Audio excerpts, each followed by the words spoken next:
right. Good morning, everyone. Thanks for joining us at Startup Minot this month. We're here November of 2025. It's getting cold, and thank you all for joining us here. The coffee hour. Our mission with Startup Minot, of course, is to encourage and entice and inspire entrepreneurs, and also to show them where they can create partnerships, where we can help de-silo the agencies that help you on your entrepreneurial endeavor, whether that's education efforts or, again, connecting you to those resources, helping you get the referrals. Our vision is to create an ecosystem that will be run by entrepreneurs, and it'll be a broad community asset that will help us all achieve those dreams that we're working so hard to achieve. So your goal today might be to meet someone new, to consider something new, perhaps to embrace the random, maybe go outside your comfort zone, test assumptions about your business idea or your current business plan. Take one more step toward opening your business, growing, or overcoming a problem within your business. We have a lot of amazing partners who help make this happen. You can see them, of course, on either side of me on these awesome banners. That's the North Dakota Small Business Development Center's Southern Basin Planning Council, the Minot Chamber EDC, Credence Energy, Dakota Business Lending, and a lot of people in the private sector. And of course, our presenting sponsor, First Western Bank and Trust, Minot Area Chamber EDC, the North Dakota Small Business Development Center's Bank of North Dakota, Brevera, Town and Country Credit Union, First International Bank and Trust, Cornerstone Bank, Credence Energy Services, People's State Bank, and Dakota Business Lending. And you're going to hear a lot of lenders as our sponsors, and that shows you that we have lenders in this city that believe in entrepreneurs and want to support your business ideas. And at some point, most of us, when we're building those dreams, we're going to have to talk to a banker. And we've got a great list supporting our startup showcase every month. We love to have them. So we are so excited to have our guest this morning, Anna Schneider from Blissful Bee Juicery. Let's give a warm Startup Minot welcome to Anna. Anna is a proud native of Minot, where she attended Minot High School before pursuing her education at Minot State University. After spending 5 years in Florida raising her children, she returned to Minot not because Florida is crazy, but to pursue her entrepreneurial journey. I may have added the Florida part. She founded Blissful Bee Juicery, initially operating out of the Greenthumb Greenhouse, a beloved local greenhouse, with a passion for health and community. She later opened the first storefront location inside the Ask Fitness building on North Hill, bringing her vision to a wider audience. She has now expanded to a second location in town. Anna's story is one of dedication, community spirit, and a commitment to health and wellness. Anna, let's start at the beginning. Where did you get the idea for Blissful Bee Juicery? Well, I've just always loved good, healthy, real food. I've just always been into food, and the idea of a smoothie truck kind of came into my head, and it was a goal that I kind of worked for. And luckily, I have some family here in the Minot area, and my cousin has a greenhouse. So he said, well, why don't you just set up a little kiosk here and see what happens? So I made a menu. I did a bunch of different testing for smoothies, put a menu together of about 5 or 6 different smoothies, and got some really good locally roasted coffee, had a coffee pot, and just set up in the greenhouse. And that's where a lot of my learning and lessons began in having your own business. So it started very small with maybe a $7,000 investment on my part, and just a lot of learning. The next season for the greenhouse was the pumpkin patch season. So we set up smoothies there, and it blew up. It was a really warm fall that year that we were in out at the pumpkin patch, and they didn't have a lot of other food vendors there. So we had constant lines for smoothies. It was just crazy. And I remember getting smoothies with my kids out there. I had no idea that was you at that time. Yeah. What a really neat beginning. So you were just kind of talking about this idea to your family, saying, I really want to do this. And then your cousin's like, well, set up shop, see what happens? Yes. Were you at that point even seeking an opportunity to go somewhere, or you were just talking about this idea and somebody stepped in and said, hey, Yeah, you can give it a shot? I wasn't really Put your feet to quite the fire a little bit. Yeah, I wasn't quite seeking, and then I just had that little push or opportunity to say, okay, let's just start. Let's just see what we can do. And never would I have dreamed that we would have 2 storefronts in Minot on Broadway. It's like, But you did dream it. yeah. And it did happen. Yes. So going through that first season, you said your initial investment was only about $7,000. What did you learn? What are the big things? What did you do right and what Okay. did you do wrong in the beginning? One of the first things I learned is, I felt I was kind of like discounting my product because I didn't know, I wasn't verified. You and just so- really wanted someone to buy it. So exactly. And what I learned is you don't need to discount yourself. The people that are going to want to support you and going to come and get your product, they're going to pay as much for a smoothie as they would somewhere else. So that was a big learning point. And I mean, there was so much learning as to, dealing with the health department and just getting all those permits. Yeah. Who was your resource as you were learning? Was it just trial by fire or did you have someone that Yeah, I had guided you a little bit that you could go to? my old boss at 10 North Main, who I worked with for 11 years and was my manager. He was an amazing inspiration, and he was always open to questions, so he helped me a lot in the beginning of starting that. And you said a lot about how much of a learning experience that it was, especially in the beginning. What was your background coming into this? Speaking of learning, did you go to school for business? What did you know? Yeah, I did go to Minot State for business. I didn't graduate, but I think most of what I brought and most of what I knew was just kind of learned in the field of serving and management and food, being around food and cooking myself all the time and studying the different health benefits and anti-inflammatory and clean eating. So talk to me about those health benefits. What kind of benefits is somebody getting from using your juices? So our juices are made from only whole fruits and vegetables. There's no other additives. It's not processed in any ways. There's no heat brought to it. So you're getting the live enzymes. You're getting so many benefits by using food as medicine. There's energy, digestion, anti-inflammatory, immunity, skin benefits. I mean, there's just a lot of different things. So if somebody has maybe a particular health goal, they could come into you and say, Yes. hey, I'm trying to achieve better stomach health. Yes. And then you have a go-to. Yeah. Or you're saying that if somebody says, look, I want better skin. Yeah. I'm trying to help my skin.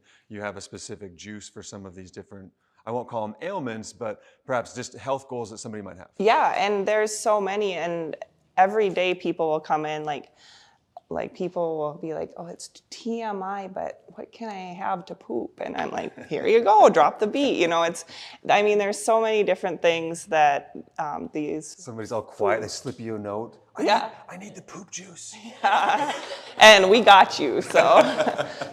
And like our immunity shots are amazing, and there's so many people that can attest to that. Those are fresh pressed lemon, ginger, and turmeric, and if you start getting that tickle in your throat, or if you're going to be going on an airplane, the immunity shots are just awesome. Yeah, the immunity boosters, I highly recommend them. I think for travel are super awesome. So you're in the greenhouse for that first year, then you get to do the pumpkin patch.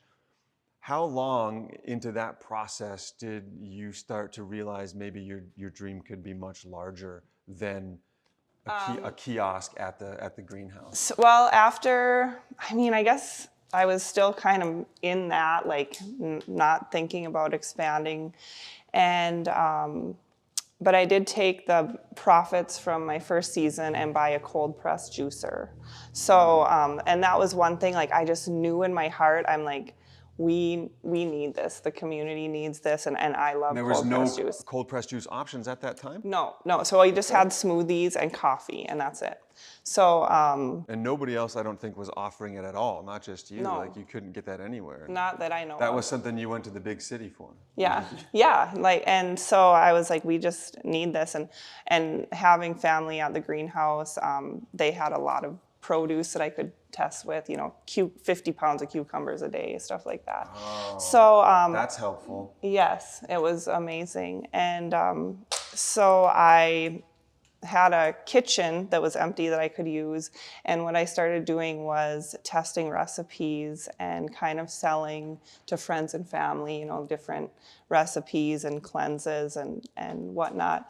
And I had a friend who was doing some renovation work up at Ask Fitness, and he called and he said, "There's this room and smoothies," and I'm like, "What?" And he said, "Just come up, check it out, and see what you think." And so I went up to Ask. I met with the owner of the building and kind of told him my vision, and he was totally on board with that. And so that's where all that process started. Well, and I think that's fantastic because what you are doing fits right in with a fitness themed center. So I think there was a natural fit there. And what I also keep hearing, Anna, from what you're sharing is that your network helped a lot. Yes. Like having people that you trust or people that you love or who love you. So, and these are relationships that didn't fall into your lap. These are friendships that you've maintained and built over time. That network seems to have been pretty critical. Yes, that is one of the most important things, was utilizing that network. I couldn't have done it without everybody else. So. Yeah, and it's not as though when you were building these friendships as you were younger, like, oh man, they're going to help me rock my business someday. Yeah, no. It was just, I think there's an investment that people should make into relationships, and you never know where that might have a dividend or might help, everybody benefit from that. Yeah, So it was I think all that's organic. incredible. Yeah, exactly. Very much some of these things just kind of fell into your lap. Yeah, exactly. You hit weren't it on the head there. really up against the wall, finding yourself under these big pressure moments. So when you saw the building and you thought, this could be me, I could do this, did you start crunching numbers? Did you know it was going to work for you? Did this require more investment? It did require more investment, but being a juicery, we didn't need, big ovens or fryers or anything like that yet. So I wasn't too worried about it. So it wasn't like massive heavy hit in new startup costs. No. Cool. No. So, and it didn't take long to pay back, the first initial loan we took out for refrigeration and whatnot. So it was really kind of easy in that way. The hard part was, like, I had to do a lot of thinking of the flow and the systems, and you think of how you're going to get every ingredient and how it's going to be transported and how you're going to package the ingredients and how you're going to accept payments. And there's just so many factors that I had to figure out every single process. So that was kind of the hard part for me. Really, yeah, those little sort of tedious details that come with managing a business, with a menu and with all the ingredients, and of course the costs, and well, what if somebody wants to add this or subtract that, and all these little things that come with it. Creating that menu and making people juice, that's the fun part. That's the easy part at that point. Yeah. Granted, you put your time into it and you put a lot of effort into that, but that just becomes, well, that's the best part of the business. Yeah. Now we got to do the paperwork. And now we got to hire more employees. Yes. And that's not always fun. Yeah, employees are hard. To be clear, how long was it from kiosk to business front? It was, so let's see, October, and then we finished the kiosk in October and then started in June. So of the following year at the yeah, so about Wow. 7 months later. What an amazing turnaround. Yeah. And you were feeling confident enough in your revenue at that point that you can pay the rent, pay new employees, you got to pay yourself at that point. Yeah. That seems like a big risk. It was a risk. It was. And worth it? Yeah. Yes. And now, of course, as we said, you've got a second location. You opened a second location south of town. Yes. How long into your business plan or being established up at Ask Fitness were you like, well, I think I can do a second location? How'd that I come think about? that was, the second location was in planning for probably a year and a half. So there was, the first initial having the idea, the location was there. I knew that was going to be opening up, and just kind of figuring things out. And then of course the build out takes a while.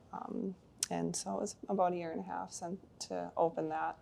And how many employees between both your locations do you have now? So we actually have, we have 2 storefronts, and then we rent a commercial kitchen. So we have 3 locations and about 16 employees. Wow, that's marvelous. Employing 16 people here in town. Good for you. Good Thank job. you. Thanks for doing that. When it comes to hiring people and managing employees, I suspect when you began, it's kind of just the Anna show, right? Yes. It was just you. And like maybe one other helper. Sure. So, yeah. Walk me through becoming a manager of people and hiring and sharing and trusting in people. This is your dream. This is your baby. And now suddenly you've got to trust others people with it. So, there's an amazing side and there's a hard side to this, because you can delegate. Once I'm expanding, I can delegate different tasks that I don't have to do, and that's such a weight off my shoulders. But also trusting people, and you want it done right. So you really need to train and take accountability as a leader. If somebody's not doing something how they should, you need to ensure that they know how to do it and why to do it. You can't just say, oh, Joe over here isn't doing it right, and be mad. You have to get in there and be the person that shows them how. But it's hard, and it's not always an easy thing. We just recently had an employee who was stealing hours from us.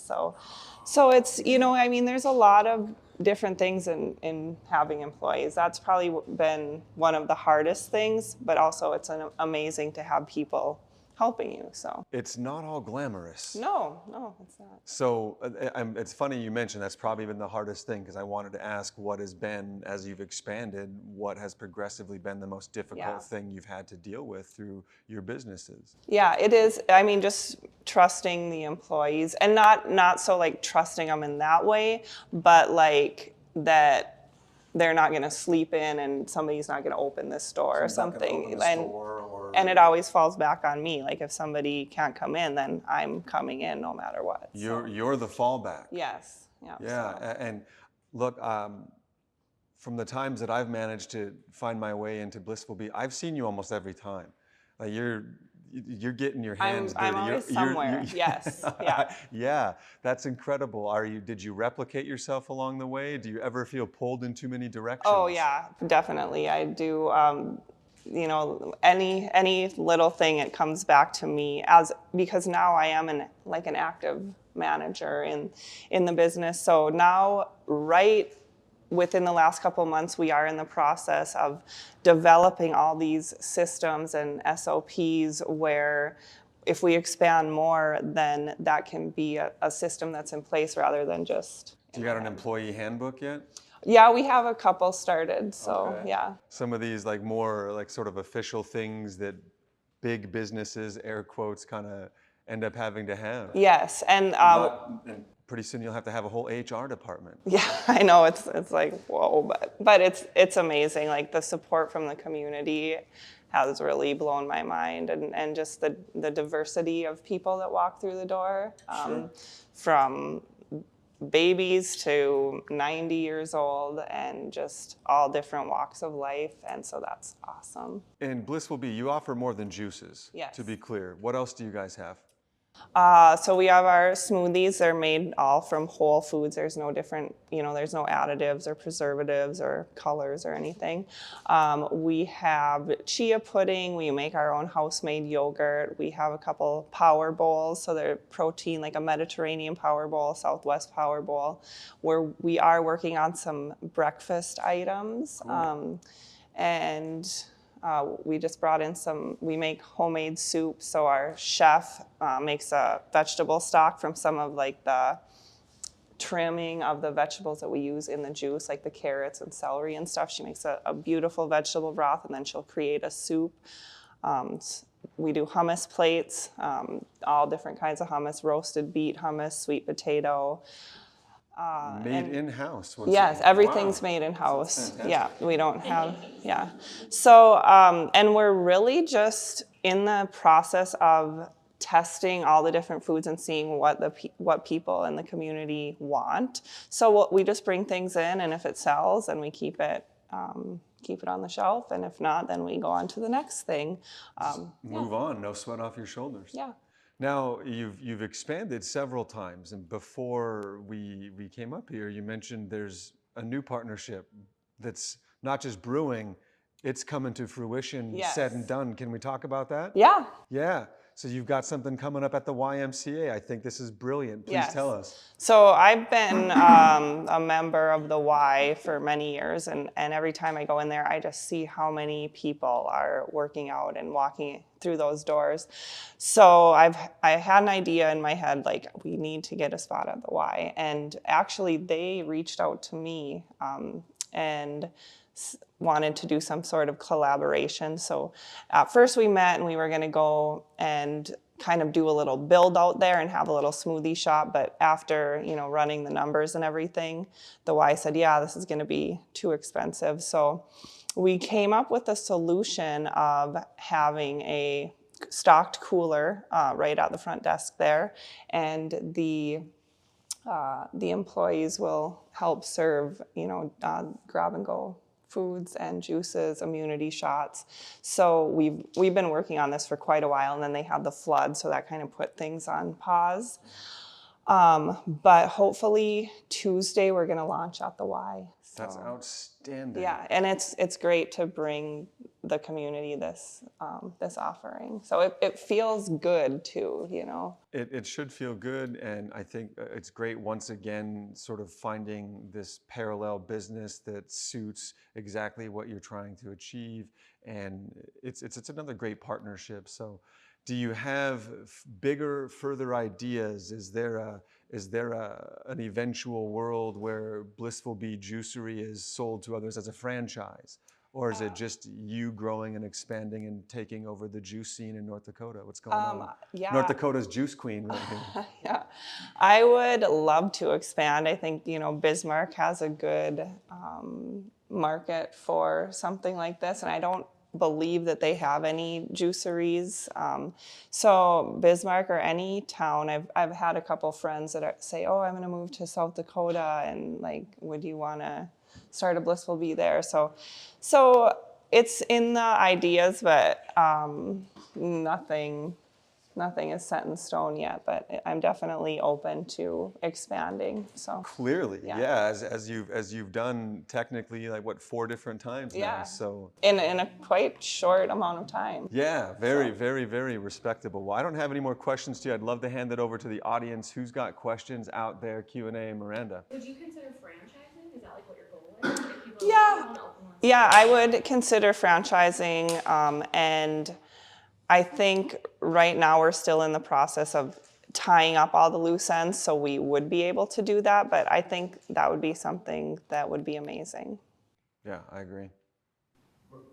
Question on something that you maybe know now that you wish 4 or 5 years ago you knew about running a business or about starting a business. What would you tell yourself?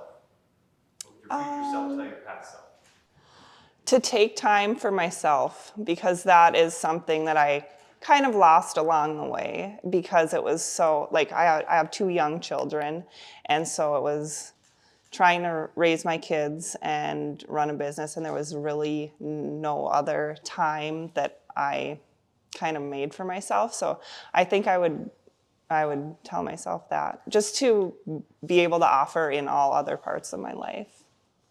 I'm glad that came up, because I had actually meant to ask you about the work-life balance, because through this expansion and everything you had going, that would take a lot of your time. Yeah, and especially at the beginning of opening up at Ask, I was working 65 to 80 hours a week, just because it was just me and a couple other employees. So I mean, everything, and I was even juicing, which takes a huge, huge amount of time. And Eventually, you got to just put them kids to work. yeah, so I think that's what I would tell myself. I was Yes. curious a little bit as you were looking at expanding to different locations, as you were looking at the financing for doing that, and then what point in your entrepreneur journey did you sit down and say, okay, I really need to do a break-even analysis? And then what did that break-even analysis look like in your business for your complex product?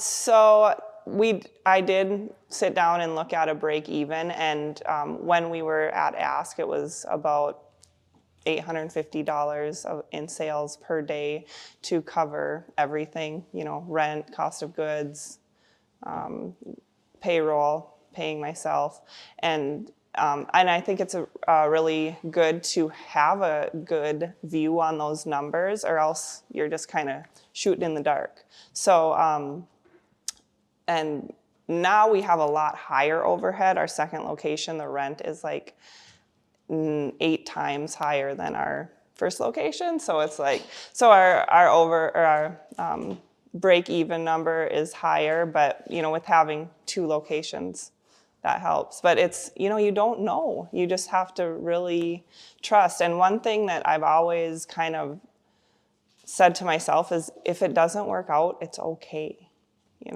so. That's a good affirmation. Yeah. Yeah.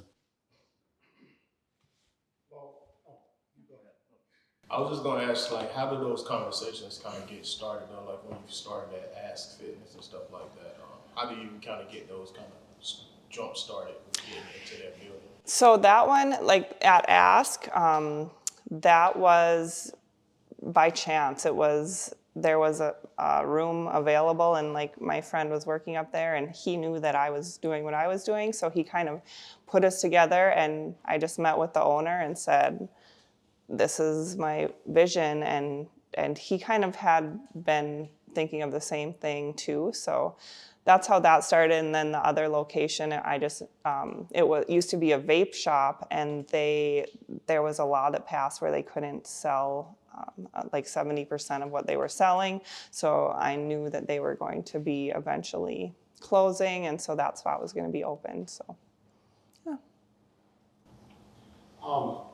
Well, it's like half question, half compliment.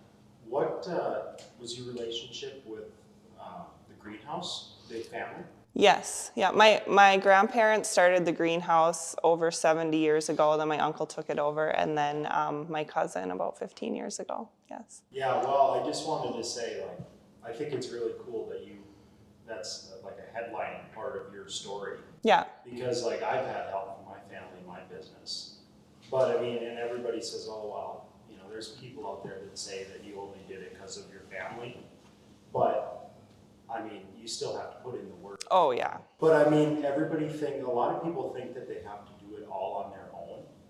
Mm-hmm. If you got resources, use them. Exactly. That's the biggest resource, is help, for sure. Yeah. So that's really cool. I just thought, because most people either don't have it or they try and hide it like it's some kind of embarrassment. But if you got resources, you gotta use them. I mean, your business could have never started if you didn't have that one little push. Yeah, exactly. I was like, should I go work here or should I do this? And I don't know. So that's what I decided.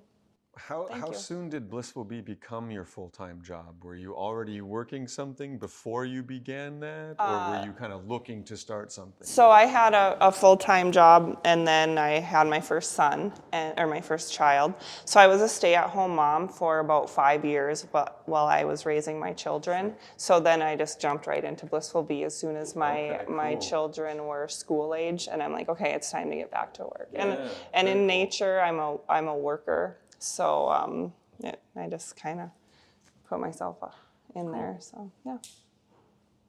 Anybody else questions out there this morning? How quickly after you opened and asked did you know?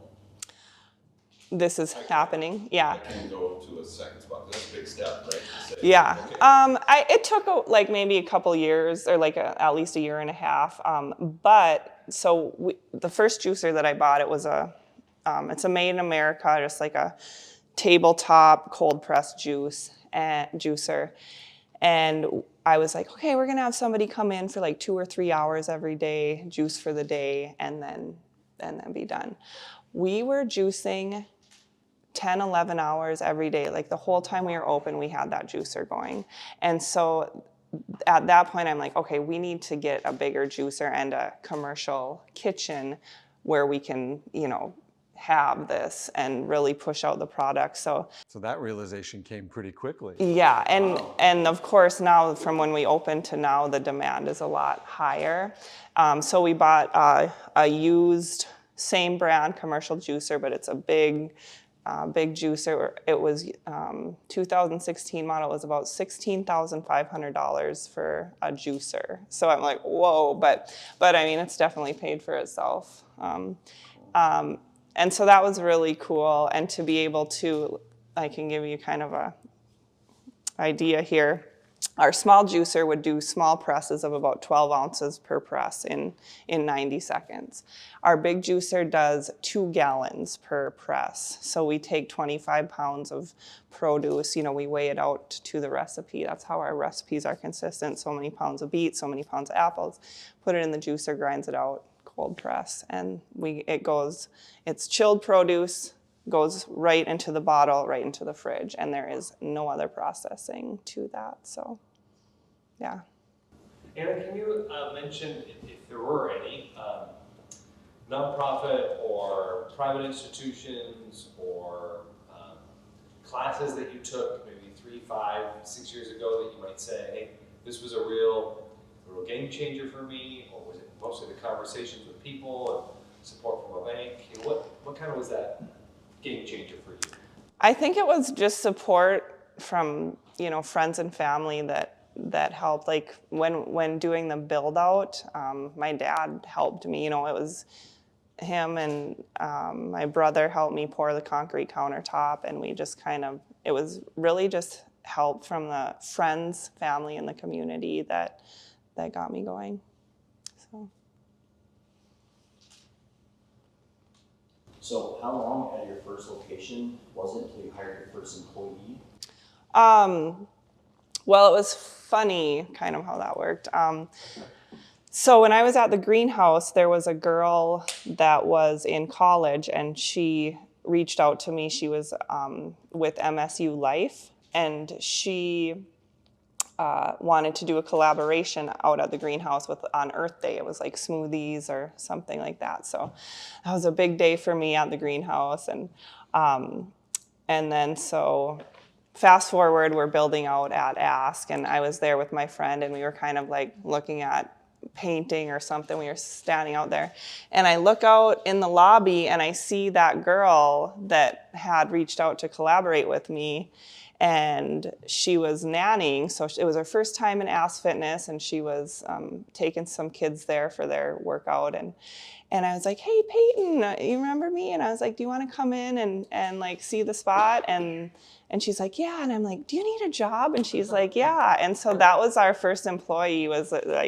So it was like right when we opened at Ask is when I started getting like 3 employees, and I would be front of the house the majority of the time, and because I had to learn like how to do it too. So when you saw her there, what are the odds of her being there in that moment? That's really cool. It's crazy. That's a sign, to me, that's a sign that you are where you had to be. Yeah, it is crazy how many little random things have fallen into place. It's just like, okay, I'll just kind of go with it, so. Well, yeah, you got to be able to see those signs and go with it in those moments. Yeah. That's really cool. That's really cool. Last call for questions out there from you folks. All right. Oh, right there. One more. I was just wondering if you think, I know you mentioned that you're bottling drinks right now, and I know that you're serving at a new location and looking at starting up out of the Y with a fridge that they're going to be serving for you.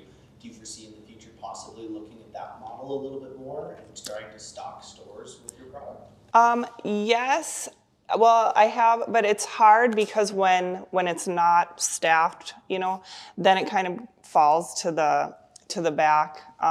So it's like, yes, but probably not as a number one thing. So It's got to be the right situation. Yes. Oh.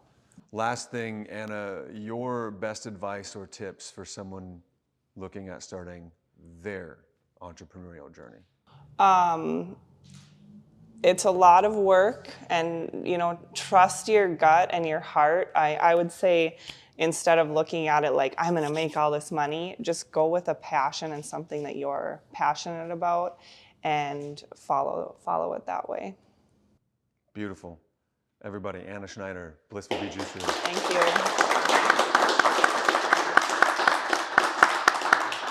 Startup Minot, second Thursday of every month. So please join us here again next month. Be a friend, tell a friend, and we'll see you again. Thank you.